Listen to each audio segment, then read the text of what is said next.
Yeah, okay, yeah. We had a bit of a technical failure last week, friends, and we are actually re-recording an episode that we failed at last time. But But it's okay because second time is the charm. Second time is going to be yes, way better because we remember we've rehearsed yeah, all the jokes more, so they'll sound more spontaneous. that's right, Michael. Pause for laugh. Yes, you would not think this is actually a scripted podcast. Like, people don't realize that the when I say constantly, Yeah, like, and I was going to say the two phrases that I just say ad nauseum, those are all scripted. It's not that I'm just an incompetent boob. what a world. Okay, anyway. What a world. So, the podcast that we're on tonight is, what is Our the name of our podcast is, let's not podcast? forget, special presentation with Mike and Ethan. Or Alf will not be seen tonight. we have a certain decade that we keep returning to because it is we consider it the golden age of TV specials, but it was coming out of the absolute dark ages. So Yes. and the dark ages still lasted for quite some time on Saturday morning. And nowhere is this more apparent than when you see how they were advertising the Saturday morning cartoons that were coming up. You may recall that we actually did one a few episodes back, which actually featured Alf himself. Alf loves a mystery. Alf loves a mystery, especially with mushroom gravy.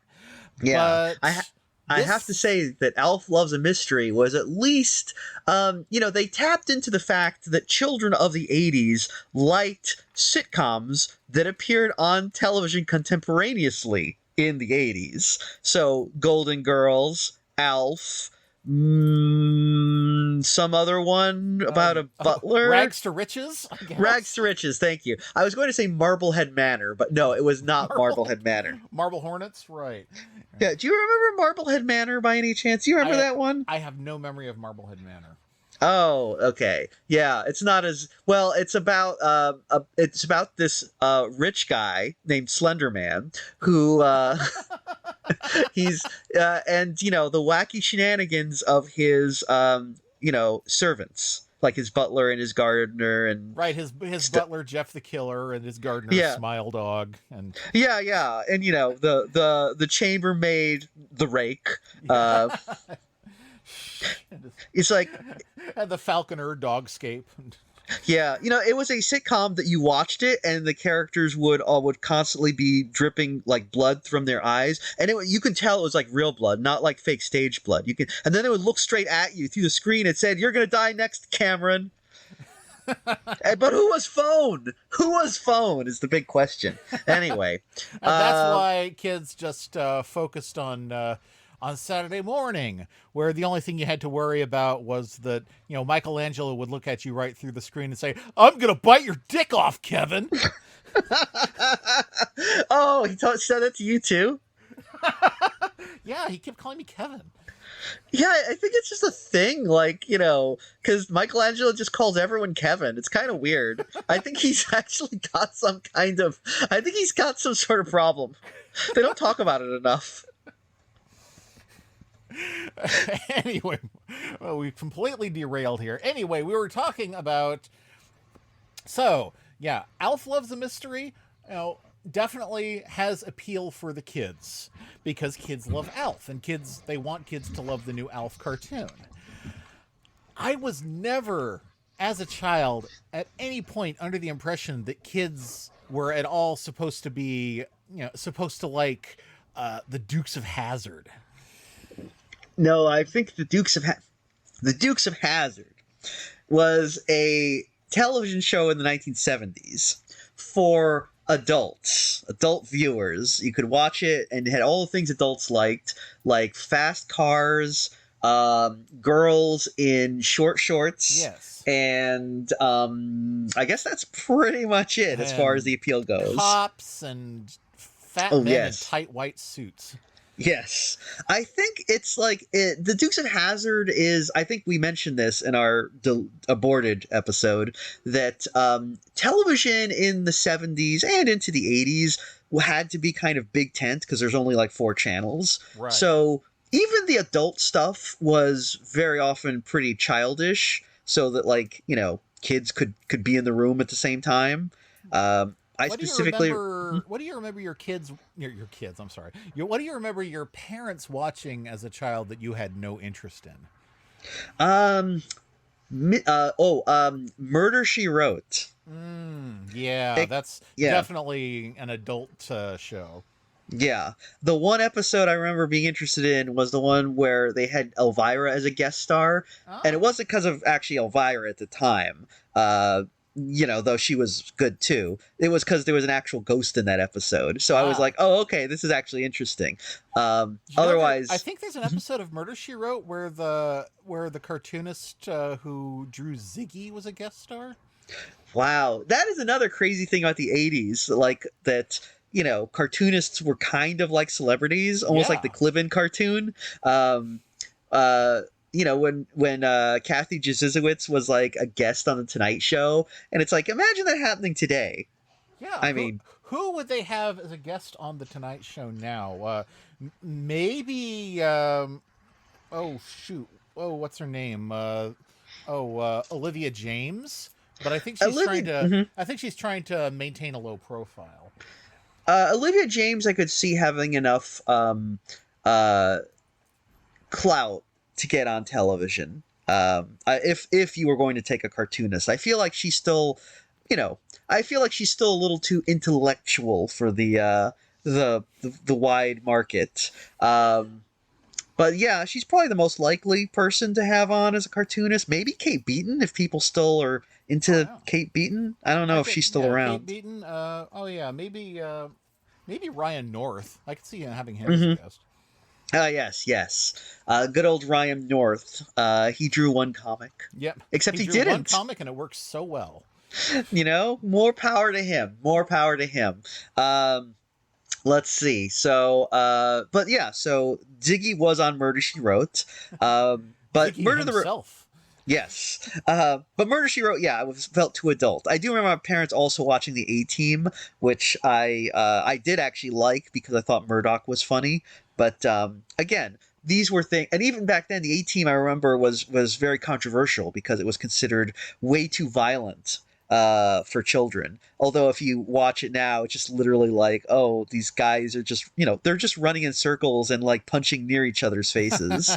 It's very Star Trek-y in the violence. I did not understand the A-Team as a kid. I was under the impression it's like, oh, this is a innovative new show where instead of the good guys, we follow the bad guys. Oh, I mean, it kind of is because they're anti-heroes, Now, the A-Team, I think if you're a child, is a little confusing because it is like, they escaped from prison, so you kind of assume like, oh, they must be bad, right? Because they were in prison. Not necessarily. It turns out that the justice system is fallible. The A-Team were convicted by a military tribunal for a crime that they did not commit, but they promptly escaped from the maximum security prison and joined the LA Underground. So, I mean, right now, we could really use the A-Team. Yeah. Is what I'm saying, And they had a van. Also, I think I was too young to understand the concept of an ensemble show. And I was like, how come we don't see more Mr. T on the Mr. T show?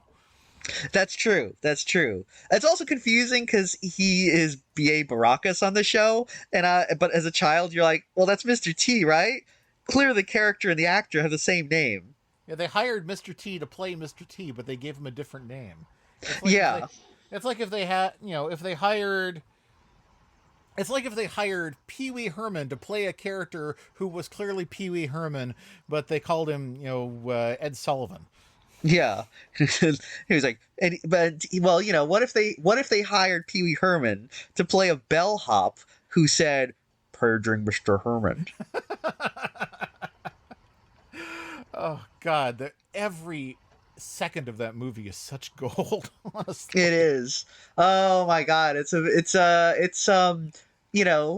It's amazing. Well, you know what else? Have you seen? There's a reason that we still know Tim Burton, because he came roaring so hard out of the gate with Pee-wee's Big Adventure. That was his first movie. God damn.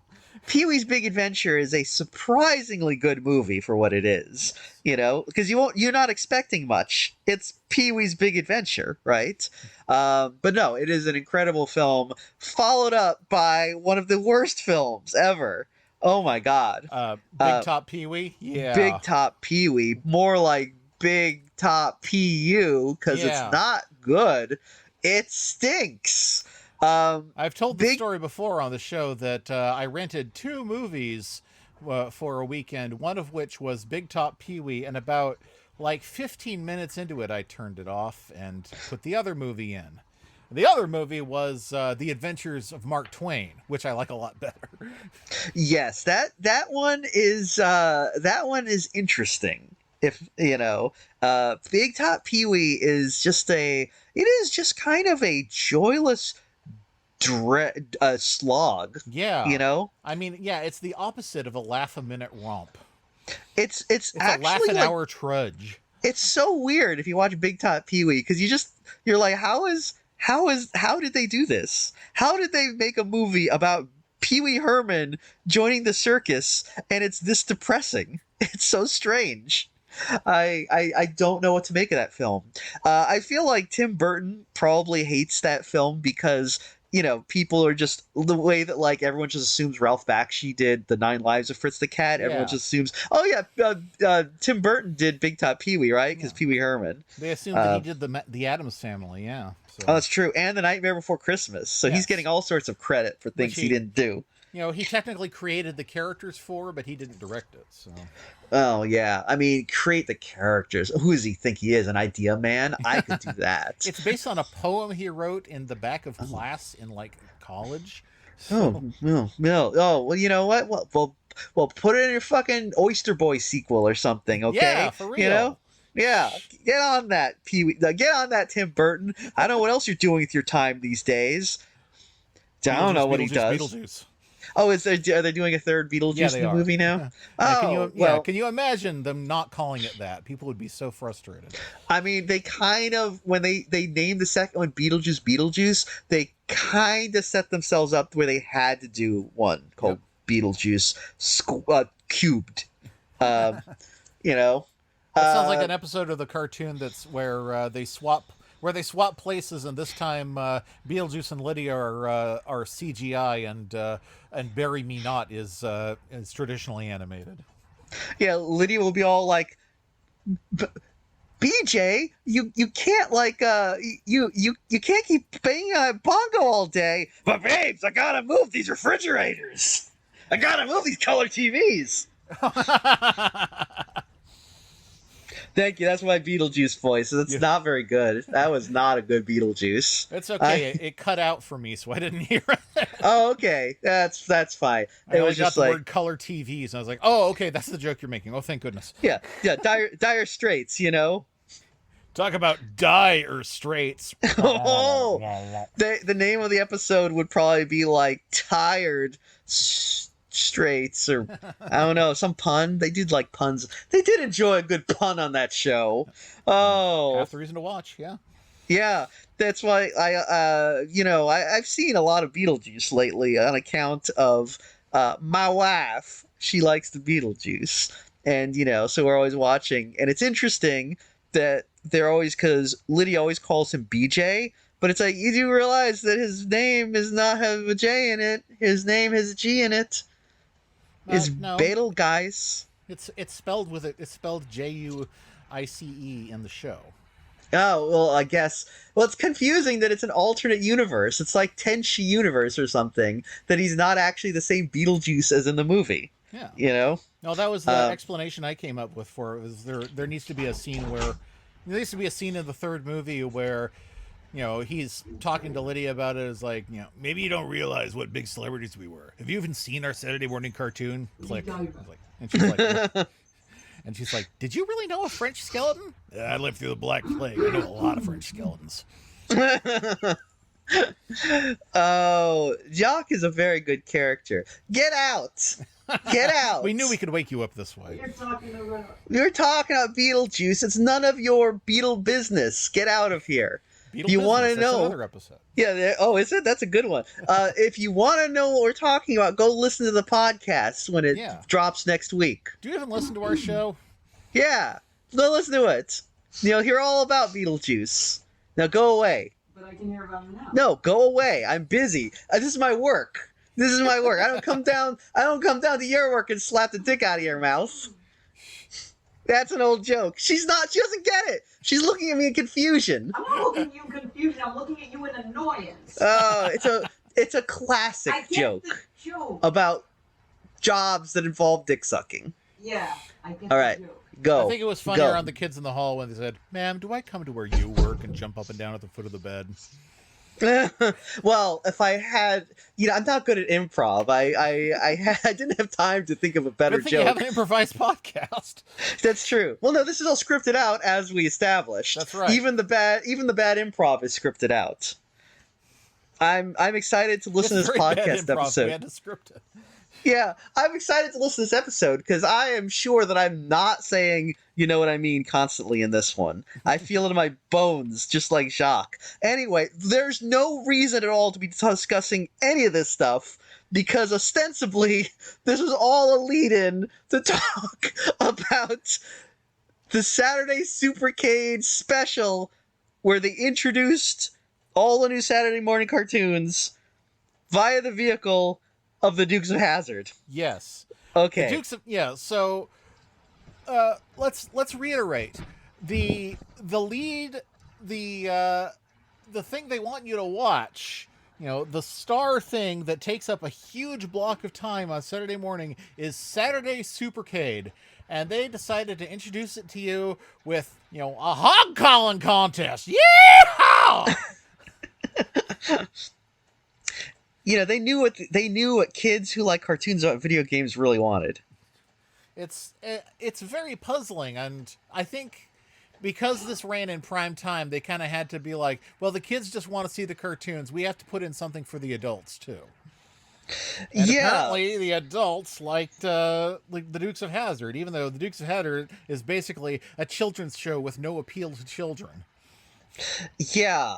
Oh, that was one of the jokes I made last time on the last one was Binkley saying to Steve Dallas, "The truth, Steve, is that the Dukes of Hazzard is a children's show." Can't be! Can't fucking be! See, that's why it's good that we lost that episode, because now we can bring back all the classics. Yes. We're playing the hits.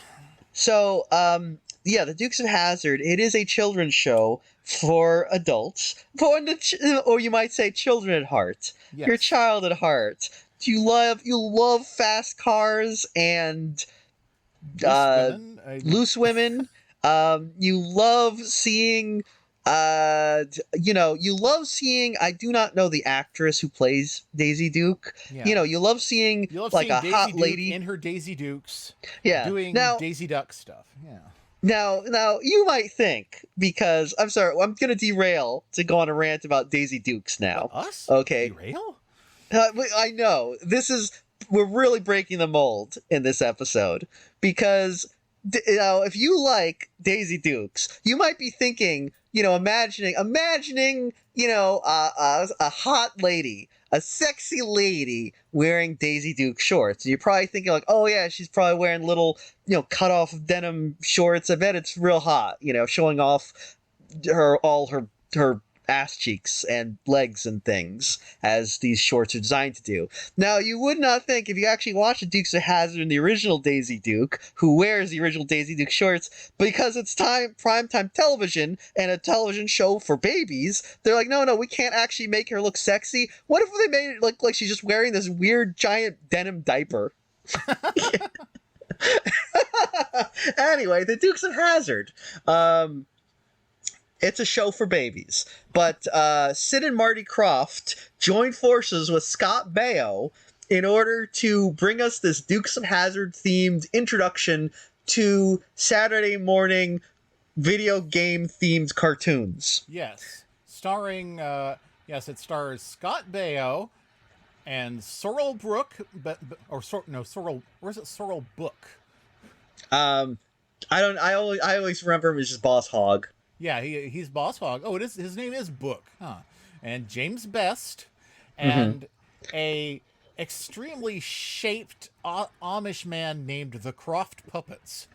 Yes, there is a single Kroft puppet in this. Yes, this kind of hilariously pear-shaped redneck puppet, never named. I guess his first name is The. Yeah, I guess probably just told Sid and Marty, like, look, just it's Dukes of Hazzard themed, so put a hillbilly puppet in it. He's there, It's really funny that he's the only puppet, and then there's just all these regular humans making comedy. It's like Bizarro Muppet Show. It's like it's like if Saturday Night Live had a special guest puppet. I feel like there were more puppets on television in those days. Oh, would you say it was the Puppet Times? I would indeed say it was the Puppet Times, Ethan.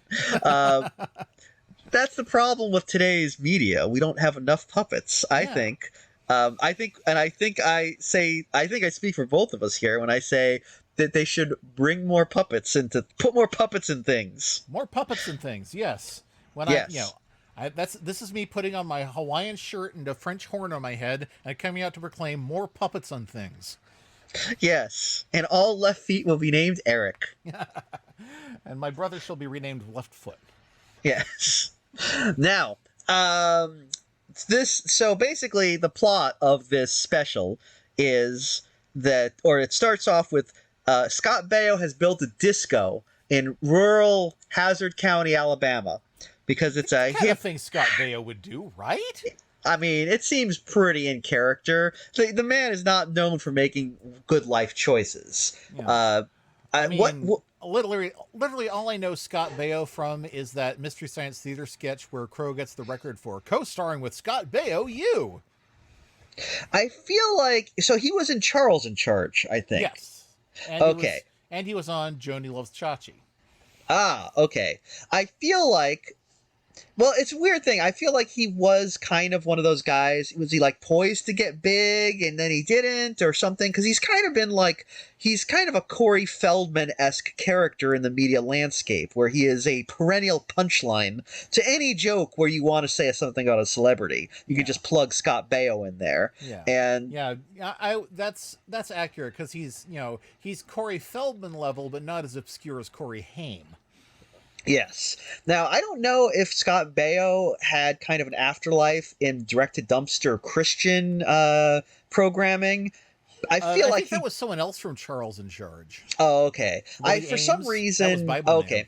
Oh, okay. Was Bible Man on Charles in Charge? Yeah.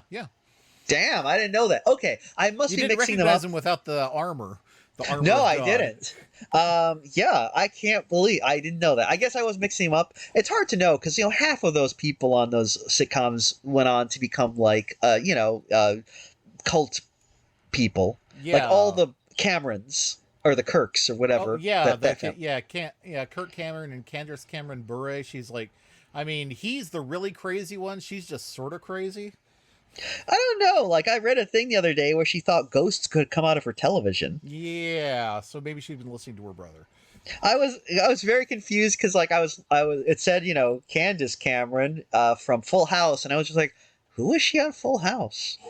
Who did she play? I don't recognize her. And then I realized, she was DJ. Yeah. But she looks so different now that I was just like baffled. I thought it was like, is she one of those twins? What's going on here?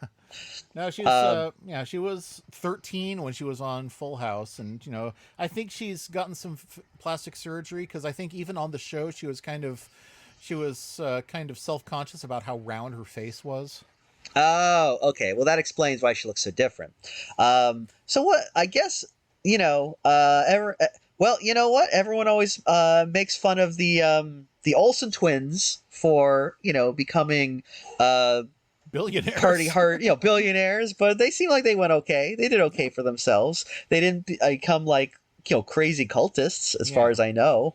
And I don't know what happened to the one girl. That other girl on Full House. Oh well, she's on Fuller House. Oh, is she? Oh, yeah. I'm sorry. Oh boy. Actually, I guess I'm pretty sure Candace Cameron Bure is too. So. Oh, boy. Well, I mean, you can't pick your coworkers. No. Well, and we all know that uh, John Stamos Yes. is Yeah, he joined the Beach Boys and never left. yeah, and the other guy is Uncle Joey is in Yes. jail for killing uh for the murder of Mariah Carey. Yes. That's right. Or wait, no, I'm sorry. No, I think Mariah Carey. Who is it?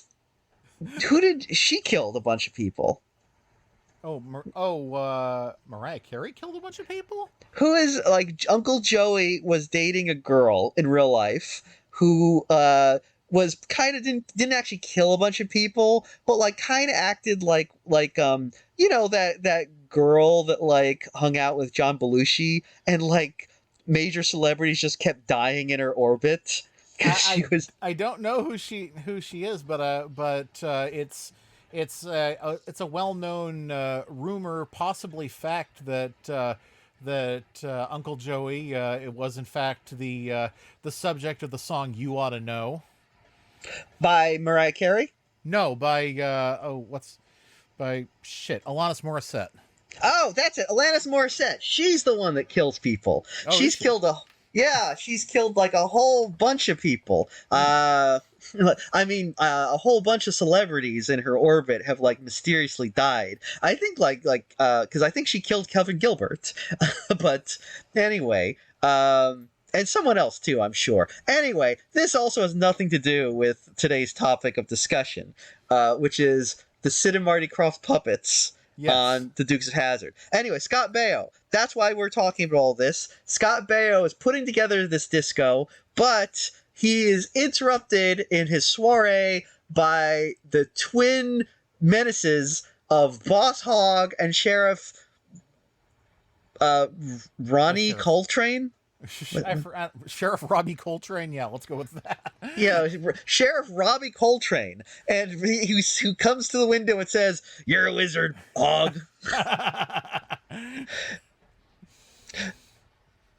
Yeah. So Boss Hogg and Sheriff Coltrane appear at the window, and they are aghast that there are doings a transpiring here in Hazzard County, and Boss Hogg wants a cut. Because he thinks that there's money being made at this disco. Apparently, this is. I looked up a little bit about the Dukes of Hazzard, and apparently there are places in Georgia that actually work like this. Only 7 counties in total, but yeah, there are places where one guy can pretty much own the whole town, and any money that exchanges hands, he gets a cut personally. It's pretty incredible that it's only in certain counties of Georgia. I would have assumed it would be the entirety of the southeastern United States, and I would assume that it would spreads to more states every year. But just wait, I'm sure that they'll find it and extend it. But of course, there isn't any money being made because they're just having some fun, playing some popular music, previewing some cartoons. Yes, that's a thing that kids get together to do. Let's preview some cartoons tonight. Let's preview. We're gonna see all the cartoons that they're gonna put on the television tomorrow morning. So pretty exciting stuff. Boss Hogg and I was never a regular watcher of the Dukes of Hazzard, of the Duke Boys. I gather that they always get into a mess of trouble and with their shenanigans and causing issues for Boss Hogg when he's trying to, drive around in his car. The Dukes might drive by real fast so that his clothes all blow off, and he's just there in his long johns and he has to put a barrel on. Yeah. But typical Duke boy stuff. Also, he has a dog. Yeah, he has a dog. In a cartoon, you have to have a dog, or else some executive is going to be like, "Why isn't there a dog? Put a dog in there." Yeah, kids want to see a dog. That's why they turn on the television to see cartoon. They want to see a dog in the cartoon. They can't see a dog in real life, so they're going to watch a cartoon to see the dog. Anyway, that was, I think, the major difference between the cartoon Dukes of Hazzard and the live-action Dukes of Hazzard was they added a dog. But I never watched the. When we talked to Mike from Why Is This Not a Movie, he pointed out that partway through the animated Dukes of Hazzard, they swapped actors as the ones who were leaving to deal with leaving because of contract disputes were basically swapped places with the new ones, the new scab actors, cousins Coy and Vance. Oh, that's Hollywood for you. Yep. Well, everyone knows the Dukes are pretty interchangeable. It's like, does anyone actually tune in to watch the Dukes? You want to see Boss Hogg. You want to see Boss Hogg get real mad and kind of mug. Boss Hogg and Sheriff Coltrane were pretty much the Jesse and James of their day. Yeah, I was when I was watching this, I didn't really pick up on it the first time, but I think they make such a nice couple. I mean, I think they really have a vibe going on here. Yeah, you want them to have a happy ending, but yeah, it's like Sheriff Coltrane is married to Boss Hogg's sister. So yeah, sister. Yes. Yeah, sister. Yeah, it turns out, of course, it's funny how Boss Hogg has never actually been photographed together with his sister, and how she wears dresses exactly the same size as his white ice cream suits. Yeah, I feel like is there ever an episode where we meet Boss Hogg's sister? And I bet it's just she's Lee an Sorrell off-screen character apparently. Oh, okay.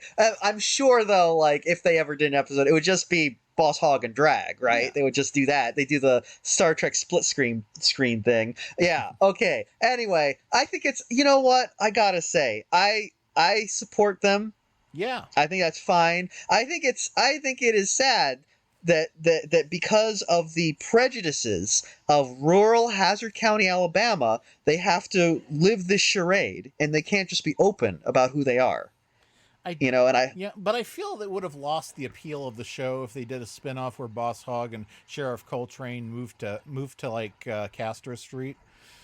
It'd be a very different show. I mean, I think a spinoff where they did that and Boss Hogg had to adjust from the corruption style of rural Alabama to the corruption style of San Francisco Democratic machine politics would be actually pretty interesting. It would, yeah. You know what? I feel like, there's no way that Boss Hogg isn't a Democrat already. I mean, he's clearly a Dixiecrat. So yeah. Well, just imagine this new potential show where Boss Hogg is trying to buy off Gavin Newsom or something, at the French Laundry, or where he's trying to order grits to French Laundry. And he goes on Gavin Newsom's podcast and he's like, "Oh, very interesting. So you want to get those Duke boys? I think we have a lot to discuss in that department." He was like, my son really loves it when you get those Duke boys. Well, Boss Hogg. That's how Boss Hogg talks. He'd be all like, "Well, nothing happens in San Francisco County unless Boss Hogg gets 50%. I love how your Boss Hogg impression is Little John. Yeah. He's like, we're gonna. Oh no, we're not gonna add an extension to the bot system unless Boss Hogg gets 50%. We're gonna change the name to the boss system. After me, Boss Hogg. It's just kind of turning into a really bad Trump, Well, I mean, a really bad Trump is still better than the real one. So. That's true. It's like, what? I bet Boss Hogg would have this country whipped into shape. Yeah. I mean, I feel like Boss Hogg is a preferable guy because he would still be corrupt and stealing all our money, but he's got style when he does it, I feel like Boss Hogg, though it would be great if Boss Hogg would still be doing it as blatantly, because he would go on TV and they'd be like, "What's this Doge?" Boss Hogg gets 50% of Doge. Elon doesn't use that chainsaw in a single government program unless Boss Hogg gets 50%. I don't know if Boss Hogg refers to himself in third person. I've just decided that Now he now. does. Yeah, I don't know if does he do it in this special or just say me? I don't know. I just know. He says me. Oh, and he has little dollar bills flash in his eyes at one point. Oh, so. I love that. That is a classic. You can never go. I love when they. I'm doing it right now. Oh, sorry. Ching. Ching. I'll get 50%. Boss Hogg gets 50%. He says 50% in such a charming way. Oh, I just love this Boss Hogg fellow. I'm delighted with the Boss Hogg. I can see why children of the 70s were so into this show. Yeah. They really loved it. Okay. But biscuits out of mine with grits and gravy. Boss Hogg loves grits and gravy here at the French Press Laundry. If you gotta order yourself biscuits, the Boss Hogg gets 50%. I imagine this Castro Boss Hogg though, like, you know, he's like do it.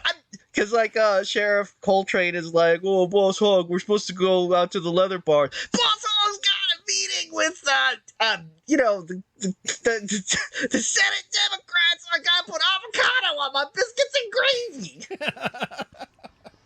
Because it's California. Oh, anyway. Governor Jerry Brown. Oh God! Oh, that's even better actually in this show. If you have Jerry Brown as the governor, because that's a natural foil. Jerry Moonbeam Brown versus Boss Hogg. Oh man, you'd be setting this in like the 90s. You know? No, the 80s when he was governor before. When he was, the 80s. Yeah, when he was. Oh, who was he dating? He was dating some celebrity at that time. I forget. Oh, Arnold Schwarzenegger. Yeah. He was dating Pete Wilson. Oh yeah. Oh, I'm so glad. I'm so glad they worked things out. You know what though? Oh God. Oh. But if we're setting this in the yeah, if we're setting this in the 80s, then those Duke boys, it'd be the Duke Majins. Wait, the Majins? Governor Duke Majin was our governor of the 80s. Oh my God, yes. Oh, that's a deep cut. Yes. Oh. You know, what is also good about this concept is if you're setting this in the 80s political arena of California, I believe you could even have, King Willie involved. King Willie? King Willie, the mayor of San Francisco. Oh. Willie Brown, no relation. But, back then everyone's like, that's King Willie. Oh boy, you got all sorts of great characters in this show. Boss Hogg, it's gonna be like and Boss Hogg is gonna have all sorts of adventures, each sexier than the last. And it's all like from the perspective of somebody who like only knows about California from like National Geographics. They have no idea where anything is, so they're like, follow them, Sheriff Coltrane. They're on their way to Sacramento, and then like 20 minutes later, they're in Sacramento. I like the idea that like this show also still has Waylon Jennings as the narrator though. Yes. So it's just like, well, Boss Hogg is on his way to the big surfing contest down in Malibu now, and he's gonna be in a heap of trouble. California Boss. California Hogg? California Hogg, yeah. Yeah. Well, you know what they say about Boss of the Beach. Boss of the Beach. Oh, there we go. Beach boss. Beach boss. I think we got a winner here. So, oh man, this is right up there with the gamer family. We have such good ideas. Someone should listen to our podcast once in a while. Yeah. And they might get some, you might get a good idea. If you listen to our show, you might get an idea. Anyway, so Boss Hogg and Sheriff Coltrane are like, we want half of what's going on here. And, but first they got to figure out what's going on. They're very confused about what's happening. Yeah, I was a little confused about what's happening. It's like, it's 1983. Why is there a disco? I thought disco was dead by now. Yeah. I think part of the issue was that television was all being made by these, old cigar chomping executives who were quite a bit behind the times. So it took a while for television to kind of catch up. This was like, this is the early 80s, which was still the late 70s because the memo hadn't cleared. It was still kind of the Carter years, even though Reagan was in office. So I guess just because disco itself was dead does not mean that they cut down the sparkly balls from all the dance halls. So. Yeah. And so they do have this disco, and so Sheriff Coltrane approaches a random valley girl and asks her what is going on. And she interprets this to mean like, what is cool? What is happening? What is, with it? Yeah. I assume that at some point people said what is going on to mean that, but I feel like that was not an early 80s thing. I feel like that was much more of a 60s thing. But anyway, she lists a bunch of rock bands that are quite going on right now. Like U2 and Air Supply and Asia. Yes, and SOS. SOS. Okay, yeah. ELO. Did she mention the Police? She does not. The B-52s, though. Yeah, the B-52s. She should have. And anyway, Sheriff Coltrane hears all these words, and he kind of puts them in a soup in his head, and determines that it is a code for a plot against the U.S. government. And he never really coalesces exactly what he thinks the plot is. I mean, you can kind of guess, like, okay, B-52s, there's planes being dispatched, air supply, they're going to poison the air. In Asia, there's attack on Asia, SOS. You can kind of piece together, like, what maybe he's thinking of, but they never spell it out exactly what the plot is. Just that they're but it's very upsetting.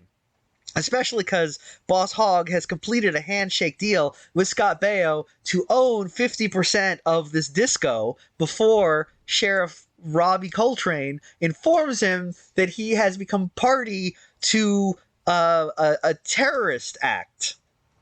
Which is, I mean, it's funny because I would think that Boss Hogg would be like, you're going to take down the United States government? So what's going to replace it? Are you saying that the South is going to rise again? he's like, these treasonous rebels, they're going to need a partner to share in all their spoils. You're going to take over the United States. Boss Hogg gets 50%. 50% of 50 states. How much is that? Half of 50 states. That's 25 states. Wow. These guys, a lot of states. Ken, where's Home Arabia now? I think that Boss Hogg. So first of all, I like that he is his plan. He always presents himself when he's doing these negotiations. Like he's like, you're gonna need a partner to share in the spoils. He never comes in with an actual like value proposition. Like you're gonna need a partner to count the money or actually do something. No, he's like, you're gonna need a partner to just take the money from you. Like he's very upfront about his plans. It's kind of refreshing, I have to say. I imagine he's not quite this cartoonish on the actual show, but maybe he is. I mean, that's a good question. Yeah, I don't know, having not watched it. He does. He does a lot of face dancing. So yeah, he mugs. He mugs well. So he might tone it down slightly on the Dukes of Hazzard, being a show for like serious adults. Yeah. At least Sorrel Book is like, I gotta tone it down slightly, or else like I'll be accused of overacting. I don't wanna. You gotta undersell Boss Hogg's 50%, or no one will take it seriously. You need to cut it down by about half. By 50%? I gotta reduce my emoting by 50%. Okay, so anyway, but then he talks to Scott Baio, and Scott Baio explains that they're just previewing cartoons. Yeah, and that's when he realizes that there isn't actually any money to be made here. Yeah, he's very disappointed. It upsets him so much that he eats a hot dog he had stored under his hat. Man, that's a smart idea. I should start wearing hats so I can have hot dogs under them. I mean, actually, that is true. Well, Boss Hogg is a clever guy. That's why he gets 50%! But he's also very upset to find out that the Duke boys have a cartoon now. Yeah, and, even though he's in it. Yeah, he should probably get 50% of that cartoon. Oh, boy. Anyway, we've had a lot of fun on the Dukes of Hazzard Saturday Supercade. But there were actual cartoons as well. Yeah, we have not discussed the cartoons themselves at all. So no. Let's see. Let's look at them in the order they are presented in the opening credits. So this Scott Baio and James Best and Sorrel Book and the Kroft Puppets are here to introduce us to the to CBS's Saturday morning lineup, which includes the new show Saturday Supercade featuring Donkey Kong. that Donkey Kong. He says his name. He's the ape that speaks his name. Yeah. There's also let's see. Well, I think we'll should we actually talk about the cartoons, or should we just list them and save discuss the actual cartoons for the future episode? Let's just list them and give some quick thoughts on them. Okay, we can discuss. We can discuss them in full later. Yeah. So Donkey Kong, he's the monkey you know and love. There's Mario in it, though Mario is out of character, kind of. Not the Mario you're thinking of. He's younger, slimmer, kind of more of a foil for Donkey Kong. Donkey Kong himself comes across as, okay, imagine if Bugs Bunny could beat you up. What an asshole. Yeah, he's he has everything over Mario, but at the same time, he's not never aggressive toward Mario. He's just like, hey, I want to keep having fun, and his attitude toward Mario is more just, hey, get out of here. Let me do my thing. So now is Mario. What is Mario's role? Is he just like a is he a? He's Donkey Kong's owner. How weird is this? Mario owns a circus, and Donkey Kong is his prime attraction. Okay, that makes slightly more sense than my assumption, which was that he was a municipal gorilla catcher. When I'm done with you, you won't be able to get elected gorilla catcher in San Francisco. That's right. It's like, so Boss Hogg is taking over San Francisco because there's a crisis. The gorilla catchers are on strike. So Boss Hogg has to deal with this crisis in the San Francisco municipal politics. Boy, I can't wait for the episode where Boss Hogg is Boss. Oh. I just thought of something. I just thought of the episode where Boss Hogg. Oh boy. Okay. Boy. Oh boy. I'm trying to look up the name of this actual guy, but like, okay. So, it's how to do this. The Boss Hogg now in Okay, I guess this is we're setting this in the 80s. Yeah. This is post Harvey Milk. Oh, ooh, yikes. Okay, so we're not going to have an episode where Dan White attempts to assassinate Boss Hogg and a subsequent episode about the Twinkie defense. No. In this show. That might be a little bit tasteless for a show about Boss Hogg taking over San Francisco. Oh boy. Okay, don't cut this bit of the show out of context. Anyway, we stand Boss Hogg. We stand our lovable gay Boss Hogg. Yeah, no, we cast him as the Harvey Milk character. Oh, that's right. Okay, so but I can't believe that Boss Hogg is a crusading pioneer for queer rights. You know, characters change a lot over the course of a few seasons. Of course, this They one do. would run for like 10 seasons. Yeah. People would love this. People would be champing at the bit for more of Beach Boss. I think that everyone should write letters to the CEO of Warner Brothers and Mr.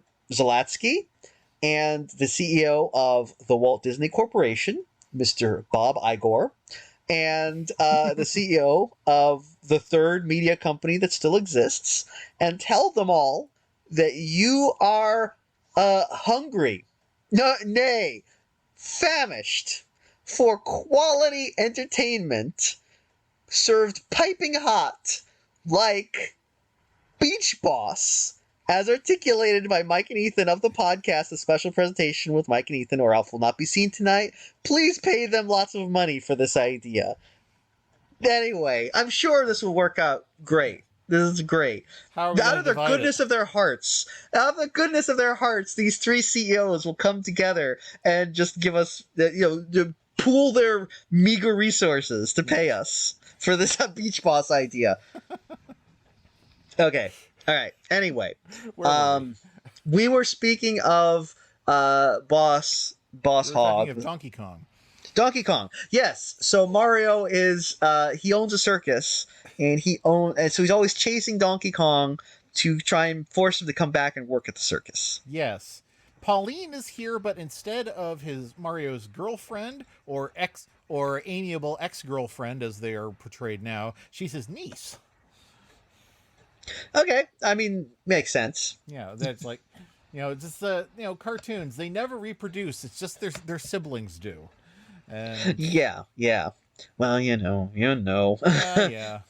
Can't, You don't wanna- You can't. I mean, you can only get away with having the stork deliver a baby so many times. Yeah. Well, you don't want to have kids start asking uncomfortable questions. Yeah.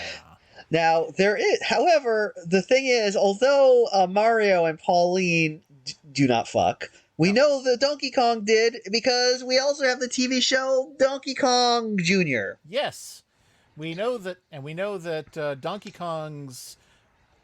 We know that later in life, Donkey Kong's wife adopted the name Wrinkly Kong, but we don't know what she called herself before that. Wrinkly Kong? Yes. If you don't know, so you know about the Donkey Kong Country series, right? Yes. Were you aware that the Donkey Kong who stars in that is not this Donkey Kong? I did not know that. No, he is in fact Donkey Kong the Third. Donkey Kong the First, who tormented Mario all those years ago, is now portrayed as a bent-backed, long-bearded ape who calls himself Cranky Kong. Oh, I did not know that. Okay. Yes. Huh. So Donkey Kong Jr. is the father of the current Donkey Kong. Although sometimes they say that Cranky Kong is the father of the current Donkey Kongs. So I think they kind of, they just keep having kids and moving on to the next one. So... Well, you know how cartoon apes are. They don't live that long. Well, so I guess Donkey Kong Jr., he looks like Donkey Kong, except instead of saying his own name, Donkey Kong Jr., he says monkey muscles and does the Scrappy-Doo shit. Yes. Donkey Kong Jr. is basically if you took an alternate universe where Shaggy adopted Scrappy-Doo instead of Scooby-Doo, and they went off on their own to solve mysteries.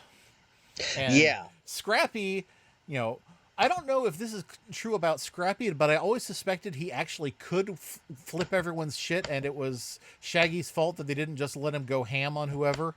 So, but Donkey Kong Jr. really does have that kind of super strength, so he's pretty much invincible. Yeah. Um, excuse me. So yeah, and so they just they go around solving mysteries. Yeah, he has a human friend named Boney, and they're going around in a motorcycle with a sidecar looking for Donkey Kong, who I guess Donkey Kong Jr. Came on a boat from Africa looking for his father, but I don't think they ever get reunited. Oh, Geez, does that mean that Donkey Kong Jr. died and Cranky Kong had to adopt his orphaned son? Sad. damn. These cartoons are getting dark. Well, who else do we got in the thing? We have Pitfall. Did you ever play Pitfall? No. I have never played Pitfall. I've heard of Pitfall. I've heard the name Pitfall. I hear it was a big thing, but I did not play Pitfall. Yes. So, Pitfall stands apart from the rest of Saturday Supercade in that it's based on a home game. Pitfall debuted on the Atari 2600 as opposed to in the arcades. And the weird thing about Pitfall, every single one of these game cartoons has a weird thing where they will pause and then something from the game will happen and then they will return to the story. In Pitfall's case, it's that as Pitfall Harry is off on his globe-trotting adventures, he always gets attacked by alligators, even if it's completely the wrong biome for them. And he appears to know these alligators. Yeah, we were discussing how this being one of the first attempts to really translate video games to cartoons, they weren't quite sure what elements of the video game should be retained, and they picked some odd ones as they were going through these. Yeah, I'm not sure, what you could bring over from Pitfall apart from swinging on vines, which I think everyone expected anyway, and I think there's a scorpion that crawls along the bottom of the screen. I really don't think you need to specifically bring anything over because it's just he's a jungle guy. Just do jungle stuff. Yeah. Don't bother. But they tried. Yeah. Pitfall Harry once again has a niece because, if you're a cartoon character's brother, you're getting some. Yeah. And, and they also have basically a Snagglepuss with the serial numbers filed off called Quick Claw. Yeah, he's got an eye patch, so he's adventurous. He's adventurous. He's their pet, but he's also a completely humanoid panther or leopard or jaguar or whatever. So yeah, it's basically it's basically Pitfall Harry and his best friend who will never take off his fursuit. Yeah. Well, it is. It's again Scooby-Doo formula here. Yes. And we have Pitfall and we have Q*bert, which we discussed at length in our last episode. Yep. So you know all about Q*bert already. You know all about those lovable nosers now, and if you don't, go back and listen. That's a good episode. Where we, the one where we spend half an hour talking about Has Been Hotel instead of Beach Boss. Yeah. Well, this is better because Beach Boss is our own original character. Yes. Kind of. Do not kind steal. of. Do not steal Beach Boss.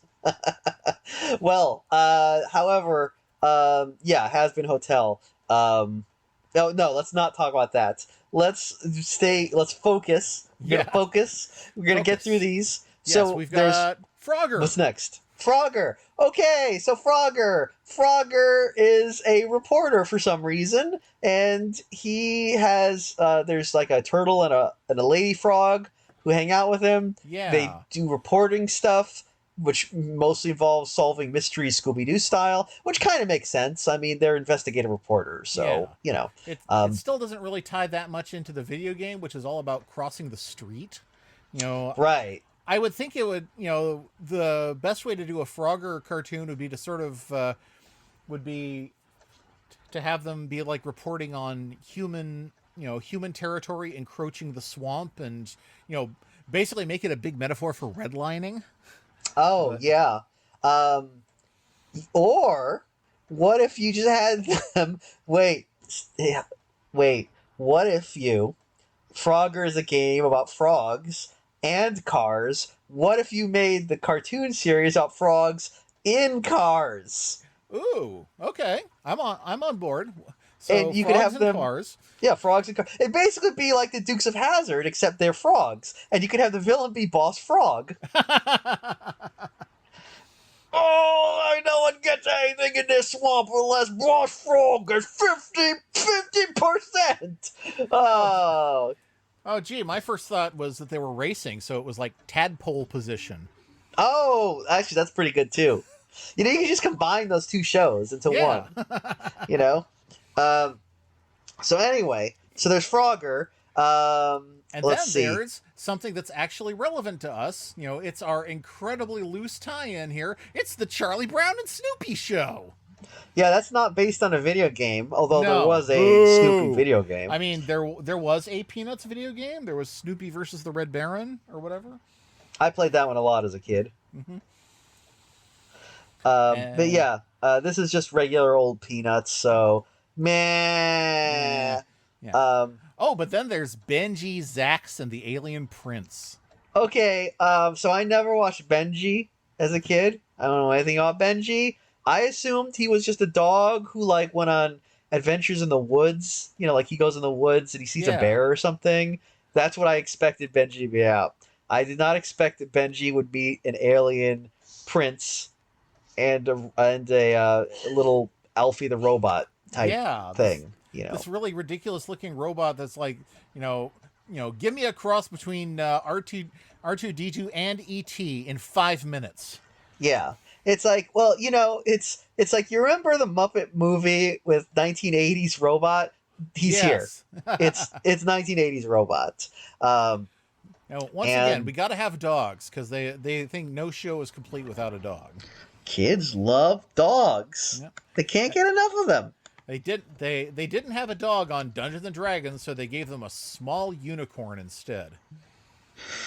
Yeah. Oh, Frank Welker. Yeah. Well, he's got to eat. Okay, so there's what other cartoons do we have now? And for every cartoon that they didn't include a dog in, they have the Biscuits that has all of them. Oh, that's right. They got the Biscuits. This was a show I liked as a kid. It's the Smurfs, but they're dogs. Yeah. They live in a swamp. Again, a swamp. What is this whole season is so Southern fried. It makes all the arcade stuff seem out of place. The Biscuits. Here's the thing about the Biscuits. Okay, so they live in a swamp, and they were and good King John entrusted them with his royal treasure. For generations, kings have entrusted their treasures to the Biscuits, but in a nearby, they're trusty. Yeah, exactly. They're dogs, right? But in a nearby kingdom lives the wasteful King Max. And King Max is unusual for a king because he rules over a swamp. He has a shitty castle, and he's very poor. He's a very poor king, like poor as in financially. He's wearing rags and stuff. He has no subjects, I guess, unless you count the Biscuits themselves. Yeah. So it's about him trying to get them to pay their taxes. Yeah, he has. I guess maybe there's literally one subject. He has a court jester, but that is the only person who he has in his court. Shecky the jester. I've heard that name a few times, and every time I think of this damn jester from the Biscuits. He's always been going to be the original Shecky to me. Yeah. I never saw this show as a kid, but I had a little golden book based on it. Oh, I watched the show a lot. I was a big fan of the Biscuits. I was really into it. I love these little dogs. I don't know why. Do you think it holds up? Is it one of the 80s shows that still holds up? I am going to wager that it does not, because I think this is a Hanna-Barbera joint. Yeah. And many of those do not hold up. No. I mean, let's say, Mr. Joseph Hanna and Mr. Hanna-Barbera were clearly, pioneers in the field of animation. They gave us so many cartoon characters that we know. Yacky Doodle and Wally Gator and Rough and Ready and Loopy de Loo and Mildew Wolf and those Hardy hillbilly Har Har. bears, Hardy Har Har, Lippy the Lion, The Chattanooga Cats. the Chattanooga, Squidly Diddly. Yeah. My God, they made your childhood magical. Every single one of those names, I'm sure you heard it and instantly remembered hours and hours of fun that you had spending time with these beloved and iconic characters. Now, but the reality is that, like, Hanna-Barbera, they made probably, in my opinion, they had one good idea, and that was Scooby-Doo. And that wasn't even their idea. That was Ken Ruby and Joe Spears. Oh, was it? Oh, Yeah. wow. And that enabled them to start their own animation studio. Oh, you know what? Never mind. And I'm going to also put the caveat that when I say good idea, your mileage may vary. Because, Ethan, I believe you are not a Scooby-Doo head. Not especially. I mean, I can name a few shows from Hanna-Barbera that I actually like better than Scooby-Doo. I actually, I will never say no to Yogi Bear. He's a lot of fun. Huh. Well, I like his attitude towards life. I like that. But anyway, the point of this all is that because the Biscuits, I believe, is a Hanna-Barbera joint, I suspect it's not particularly good in holding up. It's like a third generation thing at this point. It's like, okay, we did the Smurfs, we did the Snorks, what are we supposed to do now? Something in the air? Fuck it, let's just do dogs. Yeah, it's like, well, I mean, at least I'll say this, the Biscuits have probably aged better than the Paw Paw Bears, which is, the exact same concept, except instead of dogs, they're bears, and instead of, like, being vaguely kind of medieval, they are Native Americans. Yes. It's you know what? You couldn't put that on television nowadays. No, because of woke. They won't let us make our racist tiny bear cartoons anymore. Look what they took away from us. Now, anyway, now the question is, if you had had a bunch of, like, if you had actually consulted with native groups about Paw Paw Bears and making it culturally sensitive and educational for the kids, would it be better or worse? You mean as in would it be more entertaining? Yeah. It might be. I don't think it would be easy to make a less entertaining show. Valid. I don't think the Paw Paw Bears was particularly inspired. And I think that if you actually... But I don't think the Paw Paw Bears was like... I mean, I'm kind of making fun of it, but my vague memories of it, I don't think it was, like, irredeemable. I think if you actually remade it, but, like, yeah, with Native American, talent on board, you could probably make something that is not cringy. Of course, I would rather just have the Native American talent create their own show. That'd probably be better. I mean, if you said, like, if I don't know. I guess what I'm saying is, if you went to Native American animators and you said, is it culturally insensitive to make a show about, let's imagine your people. Imagine your tribe or ancestors, you're the ones that your actual one, right? Your heritage. Not like a generic Native American thing, your specific heritage. Now imagine that they're tiny bears. Is that culturally insensitive? It's just weird. It is very strange. It is strange. You take this idea apart and it completely, falls over. It's like, okay, so they're bears and they have a totem pole shaped like a bear, but they seem to otherwise be influenced by the Plains Indians. It'd be much more interesting if they really embraced the whole Northwest Coast theme. Yeah.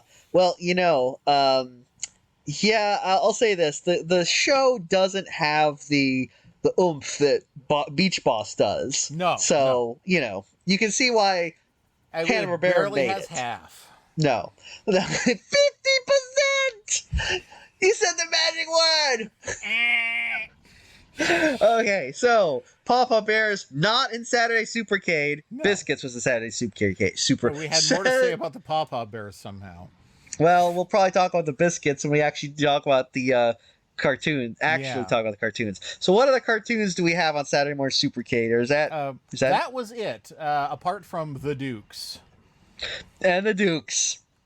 Them Duke boys. Right, you know what? The Dukes. The thing about the Dukes you got to remember is the mountain might get them, but the law never will. The mountain might get them? What? The mountain might get them. The mountain might get them, but the law never will. Wow. Talk about bringing the mountain to Muhammad. Yeah. I'm saying they might, because what the narration of the opening credits is saying is that, like, yeah, these guys are gonna, like, get themselves fucking killed. They're just gonna drive off a cliff like idiots or something. The boy who cried no brakes. but we know that, like, Sheriff Coltrane will never catch them because he is a buffoon. He is not good at his job. But I'm sorry, ACAB also includes Sheriff Robbie Coltrane. Yep. Oh man, imagine, like, you know what? We're gonna fast forward the Beach Boss, the next generation, where the son of Robbie Coltrane is now a Los Angeles County sheriff's guy, and he's bouncing rubber bullets at protesters, but only shooting himself in the ass. It's very comical. Oh no, we got no gonna have no kings except Boss Hogg. We got 50%. All right, okay. Anyway, what are so that's all the cartoons we got in this one, huh? That's all the cartoons we got, but it's not all the fun because Scott Baio gets up on stage to sing "Some Girls" by Racy. Oh, this song is a bop. I really enjoyed it. Yeah. It really is. It was like, what they say, some girls don't, but some girls do. Oh, wow. I would never guess. Well, what is it that these some girls do or not do? Well, let's just say that some girls do the thing that they do, but other girls are all like, not so fast. I don't do that thing. Now, the song doesn't specify. I'm going to go out on a limb here, and I'm just spitballing here, right? But I'm just blue skying. I could be totally wrong here, but I'm just so don't put any angry comments if I'm wrong about this, because I'm just guesstimating, right? I'm just pulling this out of my ass, but I think it might be a sex thing. Really? I mean, I'm just guessing. Morning? Oh. I mean, it is. I'm just saying is, like, I don't know what other thing girls do. As far as girls may do other. What thing do some girls do and some girls not do that doesn't work in this context? Some girls will make you blueberry pancakes. Some girls won't. Yo, man, I wish I had a girl who made me blueberry pancakes. I'll be the girl who makes you blueberry pancakes any day. Oh, thank you, common law podcast husbandu.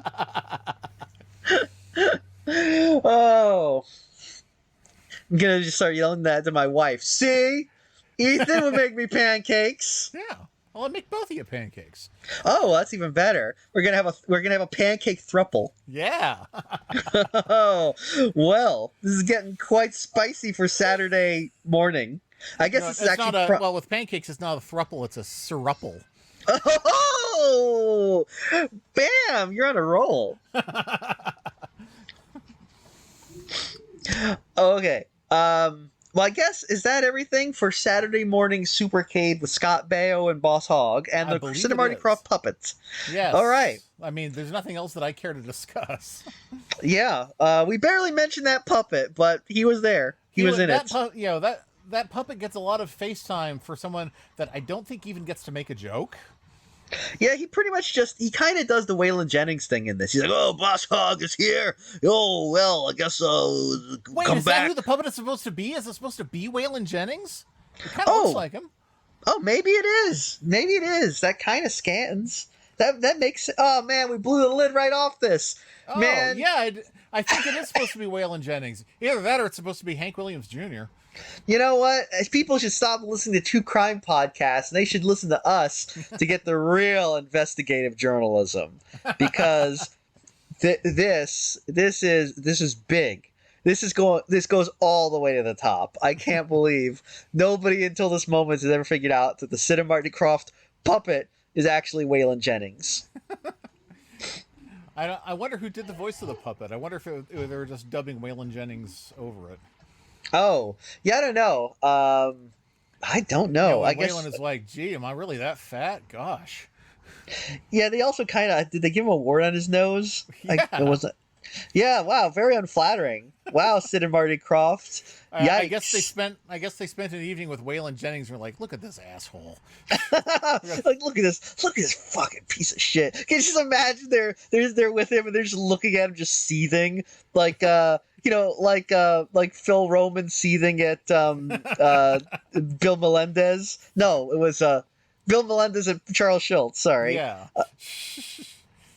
Man. I fucking hate this guy. It's like, yeah, fucking Waylon Jennings. You know, if you were dead, then Buddy Holly would be alive. Yeah, they're gonna be all like, just imagine Sid and Marty Kroft is like, oh, this piece of shit, this asshole. I'm gonna make a puppet so ugly. Oh my god, you're gonna rue the day. The children of the night, the children of set will see this puppet. They'll laugh at you. Oh, spoiled for a generation. Okay. Man, Waylon, what did Waylon Jennings ever do to deserve this? He's probably narrating the whole dinner. He did in fact leave a flight that. Oh no, Buddy Holly would have been on anyway. Anyway, it was the Big Bopper who took Waylon Jennings's seat and ended up dying on that plane. Oh damn! So you're telling me that in an alternate timeline. Imagine an alternate timeline where Waylon Jennings got on that plane, and then when we have the Dukes of Hazzard premiere, it's narrated by the Big Bopper. He's like, "Hello, right about then the big boys, them boys showed up, and then what? Oh, baby, they made it." It's like, oh, those Duke boys, you know what they like. I guess he bops. I don't really know. Yes. I don't know how much bopping the Big Bopper does. He's always bopping around. That's why they call him that. That's why they call it a bop to this day. That's true. In his memory. Is that actually why we call things bops? Because of the Big Bopper? He bopped so hard that we still bop to this day because of him. Yeah. He's a real. He when he was on that plane, everyone's like, he bopped his last bop. Yeah. He's not bopping no more. They should call him he's bopping up there in heaven. Yeah. In that he's with the biggest bop. He's up there with the biggest bopper of them all. God. Thankfully, the Big Banger and the Big Slaps survived. Oh, I can't believe that we lost Buddy Holly and the Big Bopper in the same plane crash. And Richie Valens. Yeah. Oh, and Richie Valens? Man, yeah. You know what? They should not put all the singers on the same plane. Yes. I hope they learned something from that. That's why we don't put the entire U.S. government on one plane. Oh, I wish we did though. It would be so King Ralph. Yeah. What if they did that and the whole government died and they had to go and get an ordinary dude to be president? Yeah. What if they did that? It was you? What if it was you? They could call this movie President You. Oh, I like this idea. A movie shot in the second person where it's, talking to the camera saying, "Do you hear me? You have to be president now." Yeah. Oh my God, this would be so good. You know what they should do? It'd be like an 8-minute virtual reality ride. Yeah. You know what? Yeah, but you could like do choices and stuff. Yeah. Like to figure out like what do you want to do? It's like, Mr. President, the terrorists have taken the Pentagon. Or what do you they're demanding Fort Knox money? I don't know. Like see that something like that, right? You could do all sorts of president problems that you would have to solve. Yeah. In fact, I think it should be an like, okay, look, examine, take, eat. Yeah, and you know what? You could also sell an action version where you like are like, okay, you're the president, you have to deal with like a terrorist situation. You kind of call out the Marines or something, or send an assassin, like that sort of stuff. But you can also have the educational one with like Schoolhouse Rock, where it's like, oh, the president, Mr. President, the terrorists have taken the Pentagon. You have to solve this complex math problem in order to advance to the next level and unlock the Air Force One, like that sort of thing. Also, I guess it could teach how government works or something, but like, I don't know why you would do that anymore because it's all fake. Yeah, how does government work? It doesn't. Next class. That's right. And that is why we all need to vote for Ron Paul and the Ron Paul Revolution. Love. You remember love backwards and it's like cool or something. Oh man, what a cool guy. Do you remember Ron Paul? Do you remember him? I remember Ron Paul. I remember him being a little more entertaining than Rand. Yeah, Rand is a piece. Rand is like, oh God, Rand fucking sucks ass. Ron Paul, I mean, I don't. I'll say one thing about Ron Paul. He filled a niche that we no longer have in this country, and that is principled crank. Yeah. Like he sucked, but like he actually like kind of like had coherent, very stupid goals. Like putting his name on a gas station in the middle of the Mojave Desert, which is there to this day. You can still see the Ron Paul gas station. I've seen it. Yes, it's right by, what's that place called? Larry World? Yeah, oh my God. No, not Larry World. Barry World? Steve World? Something like Eddie that? Eddie World. It's Eddie World. Eddie World, yes. This giant gas station where they basically, I guess they took some old M&M's characters and repainted them into their own mascots. So now they have this spherical Lolo-like mascot named Eddie, and it's this giant toy store and candy shop with like ringed with 5 different restaurants, and it's the last place you go in California before you enter Nevada, and it's awesome. Yeah, I think it's Yermo is I believe where you hit it. It's like it's after you've passed through Barstow and Victorville, and it's the last place you can piss before you have to stick your dick in a slot machine to do it. Because once you cross into Nevada, it's like everything is past there. It's just like everything is Did you say Nevada? Wow, you really are from the East Coast. Well, how do you say it? It's Nevada. Isn't that how I said it? You said Nevada. Nevada? How did he say it? I said Nevada. Yeah, Nevada. Wait, no. Are you saying it different? How are you saying it different? It has a long A sound, not a short A sound. It's not. No. It's not. It shouldn't look like you could spell it with an O. Okay, wait. So, Nevada. Is that how you said it? That's correct. Mm-hmm. Nevada. Okay. Mm-hmm. I don't know what you're getting there. Do you say Vacaville too?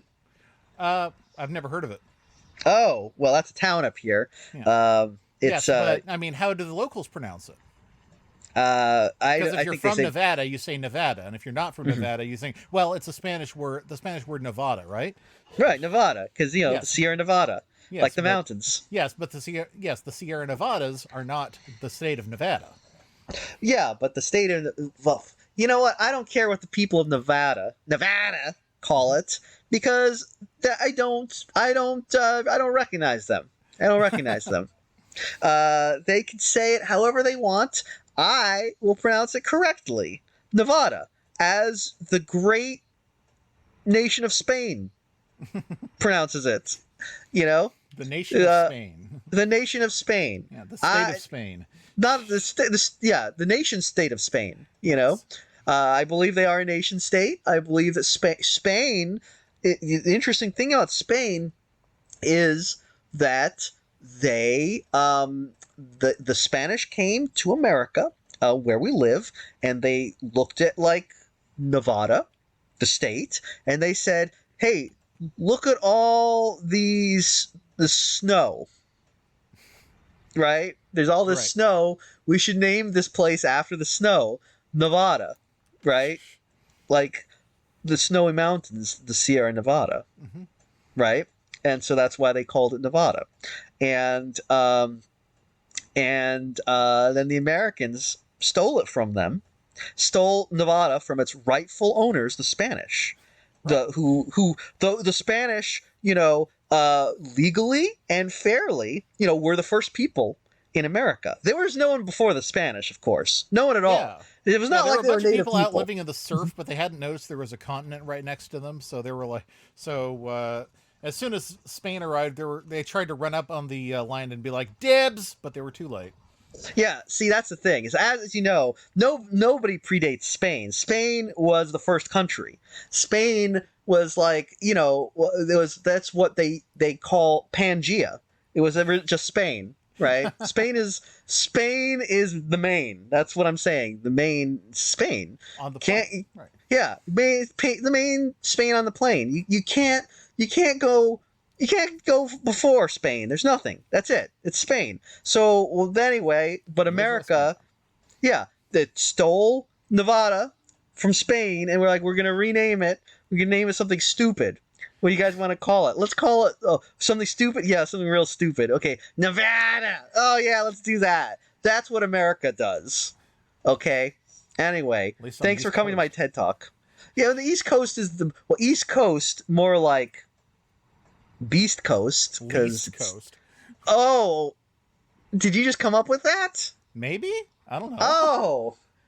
Oh my God, roasted. Oh, well, Ethan, you think you're so hot saying East Coast, Least Coast? What if I said West Coast? Oh no. The only word that rhymes with West would be best. No, that's not what I wanted at all. Oh, curse you, English language. Always one step ahead. Anyway, why were we talking about any of this? I don't remember. I don't know. We started talking about Eddie World. Oh, that's right. Eddie World. Check it out. Go on down to Yerma. You can also see the anti-communist sculpture garden that they have there for reasons, they have one. And lots and lots of Tesla charging stations. They do. They got a lot of those. I mean, it's the desert. It's a great place to go if you want to get lost and die. That's what it's for. If you do, I mean, same, right? I mean, yeah, it's what we all want to do. We all just want to get lost in the desert and die, and then we shuffle off this veil of tears. Anyway, thank you for coming to our talk ostensibly about Saturday Morning Supercade. In conclusion, Donkey Kong! Monkey muscle! 50%! 50%. Okay, we just cut there. Yes.